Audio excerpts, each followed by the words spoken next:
Selamat pagi sedulur dimanapun berada. Jangan lupa pagi ini kita ngopi dulu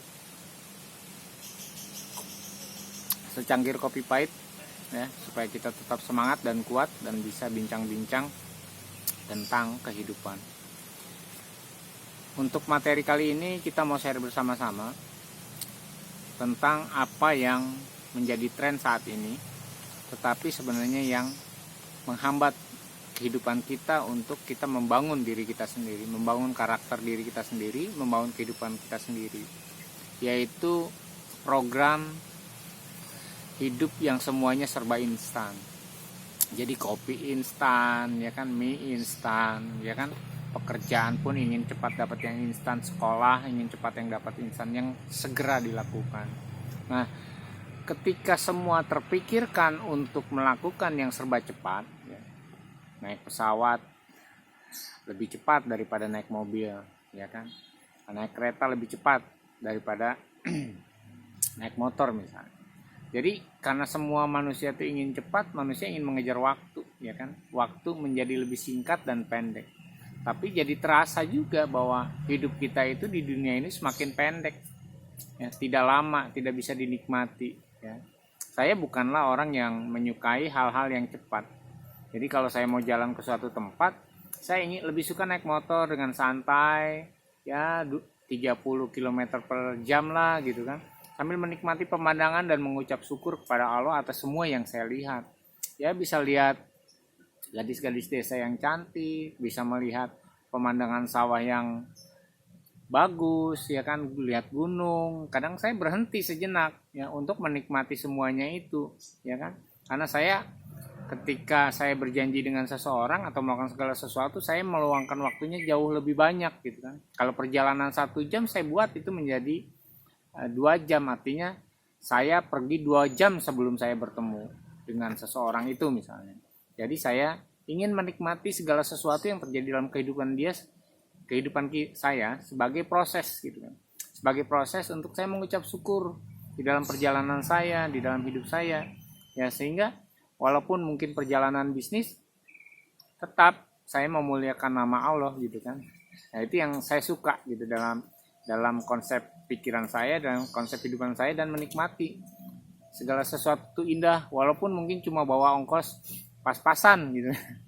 Ya, tapi ya itulah nikmatnya hidup, ya kan. Nikmat mana yang kau dustakan? Melihat pemandangan alam, saya kenapa suka ngevlog di kebun? Ya lihatlah saudara, ada angin, ada suara burung, alam gitu kan. Ada ya suara-suara yang lain, ada desiran angin, di belakang saya itu ada sungai kecil, ya kan. Sehingga saya bisa mendengar suara aliran sungai itu, dan itu memberikan kedamaian, memberikan nyaman sekali ya.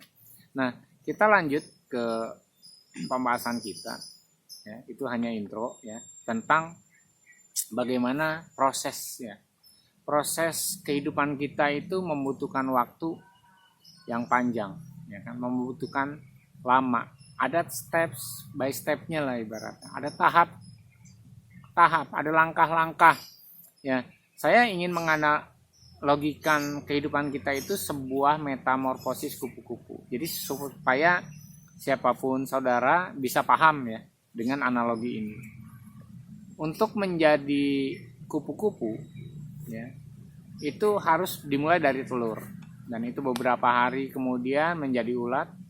Ulat ini harus memperjuangkan dirinya supaya tetap hidup, sebab banyak pemangsa ulat ini kan, dan dia harus memakan daun, dia harus bersembunyi segala macamnya untuk dia bisa berhidup. Nah, telur kupu-kupu itu banyak, tetapi kita bisa lihat kupu-kupu itu sedikit. Karena apa? Karena ketika menetas ya, di ulat itu, anak kupu-kupu ini banyak pemangsanya. Nah, demikian juga ketika ulat ini menjadi dewasa, berubah menjadi kepompong, dan kepompong itu seperti orang bertapa, ya kan? Ya, ini anggapnya seperti itu karena dia harus tidak makan, tidak minum, ya. Dia harus menutup dirinya semua dari lingkungannya, gitu kan? Dan dia berada di dalam sebuah kepompong itu, di dalam sebuah sarang itu kan. Dan dia harus membuatnya sendiri, dan akhirnya dia bisa keluar dari kepompong itu dan menjadi kupu-kupu yang indah, dan baru kita menikmati kupu-kupu itu indah. Tetapi kupu-kupu tidak banyak, ya. Kupu-kupu tidak banyak dibanding dengan telur, dibanding dengan ulat, ya kan. Nah, jadi itu adalah proses kehidupan kita. Itu sebuah analogi bahwa ketika kita ingin menjadi baik, itu membutuhkan proses dan waktu, membutuhkan perubahan-perubahan, membutuhkan transformasi-transformasi. Dari telur menjadi ulat butuh waktu, dari ulat menjadi kepompong butuh waktu, dan jadi kepompong itu ya seperti orang berpuasa, seperti orang tertutup dari dunia ini dan dia hanya diam di dalam itu. Tetapi di dalam tempat yang tertutup dan tersembunyi itu kemudian dia keluar menjadi kupu-kupu. Jadi ini suatu hal yang luar biasa sebenarnya yang perlu kita pelajari untuk kehidupan kita. Jadi tidak ada yang instan. Jadi telur tidak menetas menjadi kupu-kupu, tapi dia menjadi ulat dahulu dan harus survive. Kalau tidak survive, dia tidak akan menjadi kupu-kupu, ya kan? Kalau tidak survive, dia tidak akan berubah menjadi kepompong. Dan itu membutuhkan waktu yang lama. Demikian juga hidup kita. Hidup kita tidak boleh menganggap segala sesuatu mudah dan cepat kita lakukan, gitu kan? Saya banyak mengalami dalam hal bisnis, dalam hal pekerjaan, dalam hal pertanian, semua butuh waktu. Dan masalahnya dalam era modern ini, kita ini ingin apa? Mempersingkat waktu. Ada waktu bisa disingkat. Jakarta Surabaya yang harusnya 1 harian bisa berubah menjadi belasan jam, bisa berubah menjadi 3 jam, gitu kan? Itu karena kita ingin segala sesuatu cepat, ya kan? Ya, tetapi apakah sesuatu yang cepat itu baik?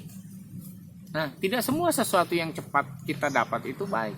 Banyak orang yang cepat kaya tapi dia cepat jatuh. Banyak orang yang cepat berhasil tapi cepat juga runtuhnya kehidupannya. Banyak orang yang cepat menikah, cepat juga bercerai, gitu kan. Jadi memang segala sesuatu itu harus sabar ditekuni, langkah demi langkah.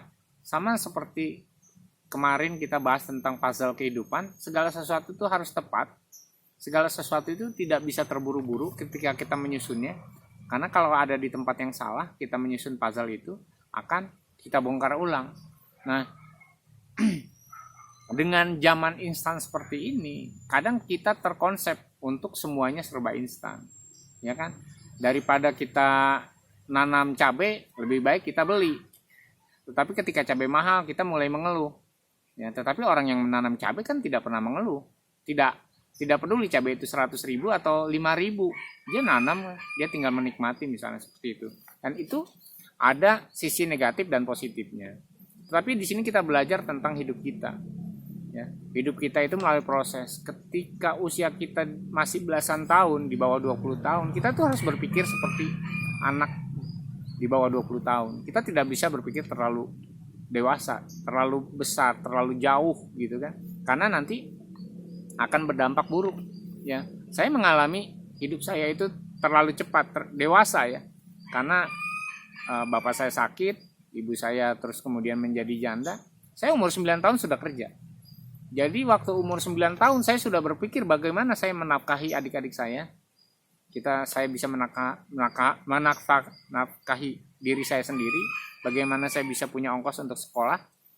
Jadi umur 9 tahun, adik saya umur 7 tahun, dia sudah jualan. Nah, kita berpikir terlalu cepat untuk dewasa waktu itu. Mikirnya walaupun anak-anak, gitu kan. Ya. Nah, akhirnya kan itu berpengaruh dalam kehidupan kita. Ya kan? Kita menjadi orang yang masa kecilnya kurang bahagia. Dan ketika kita dewasa, kita tuh merindukan masa kecil yang bahagia. Itu masalahnya kan. Karena kita waktu kecil kita tidak bahagia. Ya bukan tidak bahagia maksudnya. Maksudnya kita banyak mengalami perjuangan-perjuangan yang memang kita berjuangnya seperti orang dewasa. Bagaimana mencari makan, bagaimana mencari hidup, bagaimana mencari uang, gitu kan. Bagaimana kami bertahan, ya kan. Bagaimana harus ya membiayai segala sesuatu, ya kan. Itu yang harus menjadi pelajaran bagi kita semua, bagi saudara semua. Tetapi semua itu kan ada proses, ada yang akhirnya berdampak negatif dan positif, ya. Saya bersyukur bahwa saya dan adik saya itu punya pikiran yang positif. Kami berharap bahwa anak-anak kami tidak mengalami nasib seperti kami waktu kecil yang harus berjuang, ya kan, dengan susah payah hanya untuk mencari makan dan bisa sekolah, ya kan. Tetapi itu memberikan kekuatan kepada kita, ya, memberi kekuatan positif sehingga kami sekarang itu ngerti apa artinya proses hidup, apa artinya berjuang, apa artinya mendapatkan uang, ya kan, walaupun cuma sedikit, ya kan, menghargai segala sesuatu. Jadi saya melihat adik saya melihat diri saya sendiri, kami adalah orang-orang yang menghargai waktu, menghargai uang walaupun itu 100 rupiah, 1000 rupiah. Kenapa? Karena kami dulu mengalami hal yang sulit, untuk mencari 100 rupiah pun jadi sulit, ya kan. Jadi itu ada proses, dan proses itu akhirnya membawa kami bertumbuh di dalam kejiwaan kami bertumbuh akhirnya di dalam pengenalan akan Allah, ya kan. Kami bertumbuh di dalam segala sesuatu, ya kan, sehingga kami menjalani hidup kami, bisnis kami, kehidupan keluarga kami itu dengan dasar, ya, dengan dasar yang kami lewati sebelumnya, ya kan. Jadi punya pegangan, punya acuan, punya pengalaman di dalam kehidupan itu yang akhirnya kami bisa terapkan, dan akhirnya kami bisa melakukan segala sesuatu itu dengan sebaik-baiknya, ya. Kami tidak ingin menjadi orang yang cepat kaya karena kami tahu proses susah. Kami tidak ingin menjadi orang yang cepat pintar karena tahu prosesnya juga nggak gampang. Jadi kami ingin melalui semuanya itu, ya kan. Dan itulah yang, ya, mungkin saya bukan orang kaya saat ini, ya kan, tetapi saya merasa berhasil, ya kan, berhasil untuk membangun kehidupan saya, ya kan, bukan membangun kekayaan, ya, membangun kehidupan saya. Karena itu saya selalu share, ya, melalui video ini saya bisa share kehidupan saya, gitu kan. Dan saya bersyukur, ya kan, melalui proses yang panjang itu, ya, ketika kami harus menjadi kepompong. Saudara tahu kepompong itu ketika ulat masuk dalam kurungan, kepompong itu tidak makan dan tidak minum dan berpuasa. Artinya menahan diri dari dunia luar dan segala macamnya. Itu kan gambaran kehidupan kita. Ketika kita belajar menahan diri dari dunia luar, menahan diri dari hawa nafsu, menahan diri dari makan dan minum, menahan diri dari hiruk pikuknya dunia ini, ketika kita keluar, kita menjadi sesuatu yang indah, menjadi kupu-kupu. Dan kupu-kupu itu berguna bagi kehidupan selanjutnya, bagi tumbuhan-tumbuhan, ya kan, bagi keadaan alam ini, gitu kan. Tapi harus proses menjadi kepompong, dan itu tidak mudah menjadi kepompong itu. Karena orang berpuasa atau bertapa lah ibaratnya, kan, bertapa dari segala kehidupan dunia. Tapi sebelum menjadi kepompong, sebelum orang meninggalkan atau menutup dirinya dari kehidupan yang hiruk pikuk itu, orang harus menjadi ulat dulu. Dan menjadi ulat itu harus banyak makan untuk supaya cepat besar. Jadi kalau ada ulat yang raku sekali makan daun, itu kan memang sengaja dia untuk dia cepat besar dan cepat mengalami pertumbuhan. Tetapi ulat adalah kondisi di mana banyak predator. Ya, ketika menjadi ulat banyak sekali, ada burung, ada kadal, ada binatang-binatang lain yang bisa menyerang dia. Karena itu ulat itu sangat rentan, keadaannya sangat terancam. Demikian juga hidup kita. Ketika kita dari kecil menjadi besar, kita itu sangat rentan untuk jatuh, sangat rentan untuk rusak, sangat rentan untuk mati rohani kita, sangat rentan untuk rusak jiwa kita, sangat rentan, ya, untuk kita menjadi sesuatu yang bukan diri kita sendiri. Nah, itulah yang disebut proses ulat, ya kan, dimana sesuatu yang buruk akan masuk ke dalam kita dan itu merusak kita. Sesuatu yang baik masuk ke dalam kita itu akan membuat kita baik. Jadi proses hidup kita itu panjang dan kita harus melewatinya satu persatu. Tidak bisa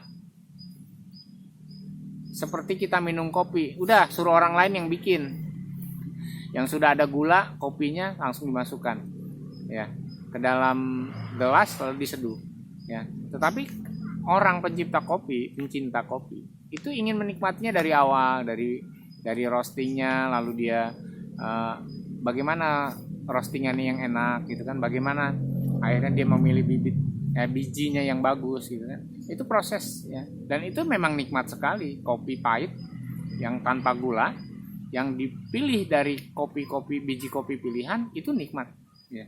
Nah, silakan coba. Saudara akan terkejut kalau saudara biasa minum kopi instan, tiba-tiba harus minum kopi yang dengan kualitas baik yang melalui proses yang panjang. Nah, demikian hidup kita juga. Nah, hidup kita kalau kita ingin instan semuanya juga tidak enak, sebenarnya tidak nikmat gitu, tidak bagus bagi orang lain juga, bagi keluarga kita, bagi lingkungan kita.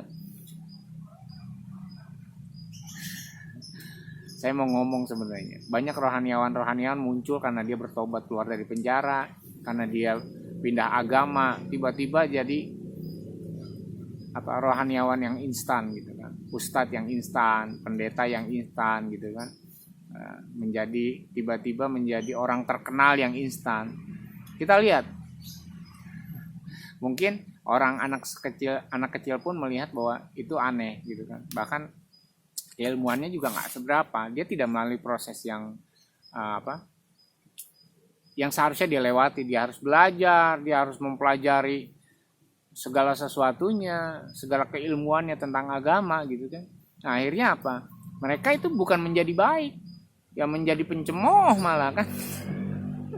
Menjadi penghina agama lain gitu kan. Menjadi menjadi seperti politikus, menjadi seperti orator, bukan lagi menjadi yang namanya ulama gitu kan.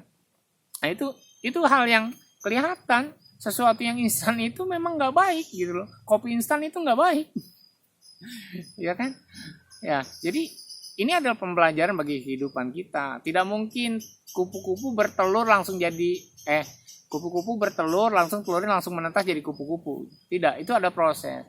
Proses itu ada pembelajaran daripada Allah sendiri. Allah mengajari kita. Ya kan? Bahkan di kitab-kitab suci dijelaskan belajarlah sama semut gitu kan. Belajarlah sama ini, belajar sama itu kan. Supaya kita itu punya hikmat di dalam menjalani kehidupan kita. Gotong royong belajarlah sama semut gitu kan. Untuk melalui proses belajar sama kupu-kupu gitu kan.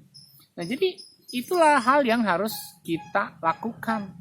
Nah, belajarlah untuk bersabar. Karena untuk mendapat kemuliaan, untuk mendapatkan kehidupan yang lebih baik, kita harus melalui proses. Ketika kita tergesa-gesa, hidup kita tidak akan menjadi lebih baik. Saya sudah cerita di episode sebelumnya, banyak orang-orang kaya, banyak orang-orang tua yang hidup di masa tuanya itu memprihatinkan. Karena bisa jadi dia ingin melalui proses yang cepat, dia tidak melalui tahap demi tahap. Jadi apa yang dia bangun di dalam kehidupannya harus dibongkar ulang, harus hancur. Harus dia, orang tua yang umur 78 tahun yang harusnya bisa menikmati masa tuanya, itu menjadi sangat susah hatinya, dan akhirnya cepat meninggal dunia karena sakit penyakit komplikasi, karena pikirannya itu stres di masa tuanya. Nah, janganlah kita menjadi orang yang seperti itu. Tapi kita mari belajar. Yuk belajar proses apapun yang terjadi dalam kehidupan kita. Kalau nggak punya modal untuk usaha, ya cari uangnya dulu kan. Jangan pinjam gitu misalnya, seperti itu. Nah, ini hal-hal yang sering terjadi dalam kehidupan kita karena kita ingin cepat. Dan saya banyak teman-teman yang berbisnis juga begitu, ingin cepat. Wah, kalau modalnya kecil gitu, hasilnya juga kecil, tapi tidak memahami prosesnya. Ya, saya adalah orang petani, pengusaha yang belajar dari kecil, sehingga saya tahu prosesnya, saya tahu jalannya. Ini pasti begini, itu pasti begini, karena itu dari pengalaman. Coba kalau saya punya uang 100-200 juta langsung buka usaha pertanian, ya mungkin langsung ambruk juga. Ya, tidak bertahan di dalam Covid ini. Saya bertahan dalam Covid ini. Saya tidak menjual banyak pohon gitu kan. Dan penghasilan saya sangat sedikit. Tetapi kan survive. Saya tidak bangkrut. Masih banyak aset-aset saya untuk saat ini gitu kan. Jadi ya itu karena dibangun dari kecil, ya kan. Dibangun dari tahap-tahap saya, dari pohonan cuma 10 pohon, 20 pohon, 30, 100 gitu kan. Saya selalu menghitung jumlahnya, ya kan. Dari jumlah rekening saya cuma 1 juta, si saldonya sampai 2 juta, saya target 5 juta, saya target 10 juta untuk saldo rekening tiap bulannya. Dan itu terjadi karena melalui proses. Ya, melalui bertahap, ada progresif. Ya, kalau yang instan tidak ada progres, langsung loncat gitu kan. Tidak mengalami proses-proses itu, dan proses itu dinikmati itu indah. Ya, kalau kemarin saudara sudah menyimak segala sesuatu itu indah pada waktunya. Jadi proses itu pun sesuatu yang indah. Jadi mari saudara, jangan pernah berpikiran untuk singkat. Jangan pernah berpikiran untuk melakukan segala sesuatu dengan instan. Tapi alami prosesnya. Sama seperti kupu-kupu. Kita akan melihat bahwa kita akan menjadi sesuatu yang indah. Hidup kita menjadi sesuatu yang indah kalau kita melalui proses dan mau bermetamorfosis. Dan di dalam metamorfosis itu banyak rintangan, banyak halangan, ya kan? Yang bisa jadi kita tidak akan pernah jadi kupu-kupu, ya kan? Tetapi yang survive itulah yang akan menjadi kupu-kupu, menjadi sesuatu yang indah. Jadi itu yang saya sampaikan pagi hari ini. Jangan lupa ngopi, kita merenung sambil ngopi, ya kan? Kita belajar bahwa hidup ini tidak mudah, tetapi hidup ini indah kalau kita melaluinya setahap demi setahap, seperti kupu-kupu yang bermetamorfosis. Selamat pagi.